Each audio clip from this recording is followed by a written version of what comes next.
Sophie going places. दो teenager की कहानी है जो डे ड्रीमिंग करती हैं, सोफी और जेंसी। बहुत आसान सा चैप्टर है, 5 मिनट और दे तो हो जाएगा काम। 5 मिनट दे दो, 5 मिनट में खत्म, ठीक है? तो तुम्हें समय देना है। मेरा ये लेक्चर देख के सोच रहे हो कि आप कहीं कुछ नहीं करूं, खाली बैठ जाऊं, ये गलती ना करना मेरे छोटे बहन भाई, ये गलती नहीं करनी है, ठीक है? आओ, सोफी और जेंसी की कहानी गोइंग प्लेसेस। क्या है इसके अंदर? एक सूफी नाम की लड़की, जेंसी, दोनों टीनेजर हैं, गरीब हैं, बिस्किट की फैक्ट्री में काम करती हैं और सपने ना सूफी के बहुत बड़े हैं, जेंसी प्रैक्टिकल है, ये याद रखना। आओ देखते हैं। Sophie, a teenager girl who is filled with dreams and ambitions despite her family's financial struggle. She aspires to own a boutique and be a famous fashion designer or actress. वो बहुत aspirations है उसके, बहुत ambition है। सूफी के teenager girl है, वो एक फैशन डिजाइनर या फिर एक एक्ट्रेस बनना चाहती है, बहुत डे ड्रीमिंग करती है। जबकि उसकी फ्रेंड जो जेंसी है वो प्रैक्टिकल है and tries to keep Sophie down. वो सूफी को डाउन या रियलिस्टिक फील कराने की कोशिश करती है जो आसमान में उड़ रही होती है।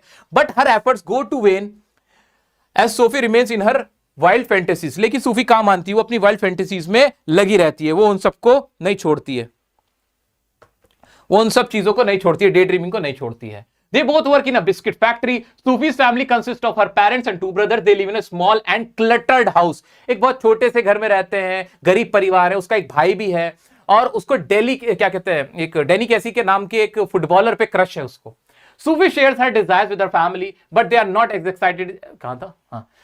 But they are not as excited as she is due to the harsh realities they face. वो कहती है मुझे एक्ट्रेस बनना है, मुझे एक फैशन डिजाइनर बनना है, अपना बुटीक खोलना है, लेकिन उसकी फैमिली ज्यादा एक्साइटेड नहीं होती because they know their family condition, there financial condition, they know that. Sufi is particularly curious by elder brother Geoff. उसका एल्डर भाई है, बड़ा भाई है जॉफ, जो उसको काफी सपोर्ट करता है। Who is strong and handsome but reserved. He works as a trainee mechanic. वो भी एक ट्रेनी मैकेनिक के तौर पे काम करता है, तो उससे काफी बातें शेयर करती है। Sufi likes the young Irish football player Danny Casey. Danny Casey उसका क्रश है और वो बड़ी बड़ी बातें बोलती है। She's so infatuated with him that she creates stories about meeting him and sharing conversation with him. वो उससे इतना इन्फैचुएट होती है। इन्फैचुएशन मतलब किसी पे क्रश आ जाना, किसी को पसंद करने लगना। तुम लोगों की भी टीन एज है, तुम सब 17-18 साल के होंगे, तुम लोगों के बड़े बड़े ड्रीम्स होंगे, खासतौर से लड़कियों, तुम जैसी लड़कियों की कहानी है मेरी बहनों। तुम लोगों को भी मन होगा कि यार मैं ना कैबिन क्रू बन जाऊं, मैं कैबिन क्रू की जॉब कर लूं, मैं एक वो क्या बोलते हैं एयर होस्टेस की जॉब कर लूं, एक एक्ट्रेस बन जाऊं, एक मॉडल बन जाऊं। लेकिन उस सब के लिए बहुत पैसा भी चाहिए होता है, एक बैकग्राउंड चाहिए होता है, फैमिली का सपोर्ट चाहिए होता है। क्या तुम वो सब बन सकती हो? तो यही कहानी है, यही कहानी है। जो अमीर घर के लोग होते हैं उनके सपने पूरे होते हैं, गरीब को सपने देखने का हक नहीं है। तो यही सारी चीजें इसके अंदर भी है। सूफी एक तुम जैसी ही टीनेजर है, लेकिन वो डे ड्रीमिंग है, वो उसके बड़े बड़े ख्वाब है, एम्बिशन है उसको, उसके बहुत एम्बिशियस गर्ल है, उसके एम्बिशंस बड़े बड़े हैं, एस्पिरेशंस उसके बड़े बड़े हैं, उसके ड्रीम्स बड़े हैं, बल्कि उसको क्रश भी है। जैसे तुम लोगों को बीटीएस पे क्रश होता है ना, क्या नाम है बीटीएस का, क्या बोलते हैं, मेरे को नाम भी नहीं पता। बीटीएस करते रहते हैं, कोरियन जो ग्रुप है वो, अरे बीटीएस। ऐसे ही तुम्हारा क्रश कौन है? अब तो कोई इतना अच्छा ही नहीं है जो क्रश बने। आजकल के तो ना एक्टर अच्छे लगते हैं यार, लगते हैं क्या तुम्हें कोई अच्छा लगता है?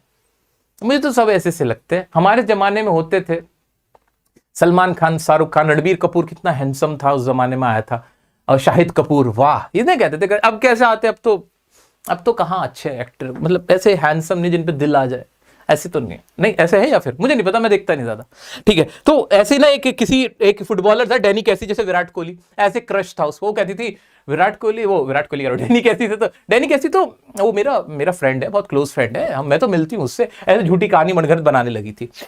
Sophie is so good at convincing people with her details that even Geoff start to wish that her stories were true. She also tells about the date with Casey. वो कहती है मैं तो डैनी कैसी को डेट किया, मैं date पे गई हूँ उसके साथ, उससे मिली हूँ, मेरा बहुत अच्छा फ्रेंड है, डेट करनी हूँ मैं उसको। उसका भाई कहता है भाई अगर ऐसा है भाई, हम उम्मीद करते हैं ये बात सच हो, अगर सच हो तो बहुत अच्छी बात है, जबकि उसको ही पता है कि ये झूठ बोल रही है, ऐसे ही बोल रही है, कहानी बना रही है। On Saturday Sophie and her family go to watch a football match where their team wins due to the goal made by Casey. एक फुटबॉल मैच देखने जाते हैं, जैसे विराट कोहली छक्का मार के मैच जिता देता है, ऐसे डैनी कैसी ने ऐसे फुटबॉल में गोल मार के मैच जिता दिया। वहां डैनी कैसी कहती हाँ, वो सूफी कहती हाँ मेरे डैनी कैसी, तुमने मेरे को मैच जिता दिया, my God I love you, ऐसे वो खुश हो रही होती है, बहुत खुश हो रही होती है। Sophie fully involved herself in a fantasy world waiting for Danny Casey to arrive as promised. वो बाहर खड़ी हो जाती है इंतजार करके, वो एक्चुअली वो डैनी कैसी आएगा ना, मैं उसके इंतजार में खड़ी हूँ, वो मुझसे मिलने आएगा, हाँ यार ही इज माय फ्रेंड, यार very special friend, you know, ऐसे कह के वो इंतजार भी करती है। She worries about disappointing Joff when Danny does not show up, but she still believes that they will eventually meet. वो अपने भाई से अरे जॉफ रुक तो जाए यार, आता होगा वो, तो सही विश्वास नहीं कर रहा, अच्छा अभी लेट हो गया होगा, मे बी वो मीटिंग में होगा ना, वहाँ सेलिब्रेशन कर रहा होगा। जॉफ को वो कहती है, मनाती है, कन्विंस करती है, लेकिन कहती है हम मिल लेंगे, इवेंचुअली हम मिल लेंगे, ठीक है। Sophie remains in his dream world, holding on to a belief that they will meet soon. The Going Places summary highlights the innocent daydreams of teenagers and how the reality of the world with its challenges and expenses can often shatter such aspirations. इसके अंदर हमें क्या दिखाया गया है कि reality can shatter, मतलब break कर सकती है, तोड़ सकती है your dreams and aspirations. Because you have to live in practical world as Jency lives.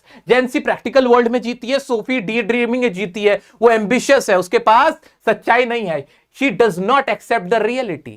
और वो डैनी कैसी से जो उसका क्रश है, जो इन्फैचुएशन है, वो भी उसी का पार्ट है, ठीक है, इतना क्लियर है, बस इसमें और कुछ भी नहीं है। अब बाबा क्वेश्चन आता है, which was the only occasion when Sophie get to see Jenny Casey in person? उससे कब मिली थी? At a football match. What is unrealistic about Sophie's dreams of her future life? Unrealistic क्या है कि भाई वो बहुत ज्यादा वो बनना चाहती है, एक्ट्रेस बनना चाहती है, वो अपना बुटीक खोलना चाहती है, और उसके बाद पैसे नहीं, गरीब है, वो बिस्किट फैक्ट्री में काम करती है। She works at a biscuit factory. How are Jesse and Sophie different from each other? बहुत डिफरेंट है भाई। सूफी कैसी है, चलो इसको कंपैरिजन करते हैं। सूफी कैसी है? Day dreaming. जेंसी कैसी है? प्रैक्टिकल। सूफी कैसी है? एम्बिशियस। जेंसी कैसी है? रियल। सूफी क्या करती है? सूफी क्या करती है? सूफी के जो एस्पिरेशंस है वो हाई है। जेंसी क्या करती है? जेंसी डज नॉट एस्पायर हाई, वो बहुत ज्यादा डे ड्रीमिंग नहीं करती है, वो एक्सेप्ट करती है हार्श रियलिटी को, लाइफ की। तो ये सारी बातें, इनकी कंपैरिजन आप आराम से करा सकते हो। जो सूफी नहीं है वो जेंसी है, जो जेंसी नहीं है वो सूफी है। आज के क्वेश्चन देखते हो, चैप्टर खत्म, कहानी पैसा हजम। बताओ इसमें कोई डाउट कहीं तक भी, किसी को भी, मेरे बच्चे को? हाँ बाबू, ए बाबू, आइला बाबू भैया से बाबा।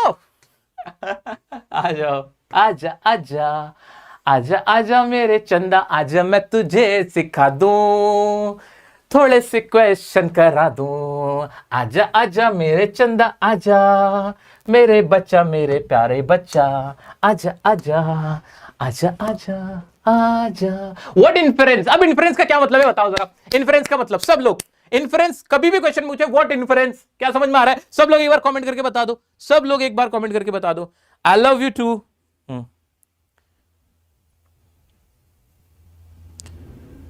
ये बाबू का स्टाइल है, ये दवाई दवाई से याद आया, अब मुझे तो दवाई की जरूरत हो रही है। पानी नहीं क्या? हाँ,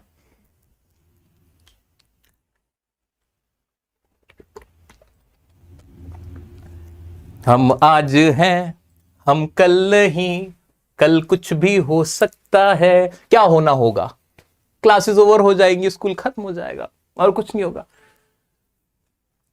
हाँ जी, आ जाओ। इन्फ्रेंस का मतलब व्हाट यू अंडरस्टैंड। इन्फ्रेंस को अंडरस्टैंड पढ़ा करो कि what you understand can you draw about Sufis relationship with her father from the story going places. उसका रिलेशन फादर के साथ कैसा है? भाई फादर के साथ उसका रिलेशन अच्छा नहीं है, बिकॉज उसके साथ वो क्लोज नहीं है, बिकॉज वो प्रैक्टिकल नहीं है, डे ड्रीमिंग करती है। तो relationship with her father is distant and lacks understanding. He dismisses her dreams as impractical and unreal. बस उसका भाई जॉब है, वो सपोर्ट करता है। Does Sophie's father believe her story of meeting Danny Casey? No. उसके फादर सपोर्ट करते हैं? No. Sophie's father does not believe her story of meeting Danny Casey. Dismisses करते हैं as another one of Sophie's fanciful tales and warns that such fantasies could lead her into trouble in the future. अब उसको कहते हैं कि इस तरह से ना तुम ना अपनी लाइफ को ट्रबल में डाल दोगी। Bring out the contrast between Jency और Sophie. बार बार कंट्रास्ट क्या है भाई? डाउन टू अर्थ है जेंसी, रियलिस्टिक है, फोकस्ड है फ्यूचर को लेके, और सोसाइटल एक्सपेक्टेशन को समझती है। जबकि सूफी कैसी डे ड्रीमिंग है, इंडल फैंटेसीज में रहती है, अनरियलाइजेबल है, एम्बिशियस है। अब तो तुम्हें पता ही है यार, इनमें से दो तीन दोनों के पॉइंट डाल दो। Resignation was no sudden thing. What is the implication of this remark in the context of Sufi's character? Sufi character क्या बताया? The remark implies Sufi's acceptance of reality was a slow and retributive. Her dreams of glamorous life gradually faded as she came to terms with her ordinary existence, including an inner struggle between her hopes and the limitations of reality. Same चीज बार बार ही repeat हो रही है और कुछ नहीं है। Same के बताओ जेंसी उसको क्या एडवाइस कर रही थी? आ जाओ। Why did Sufi wish to delve more deeply in her brother's affections?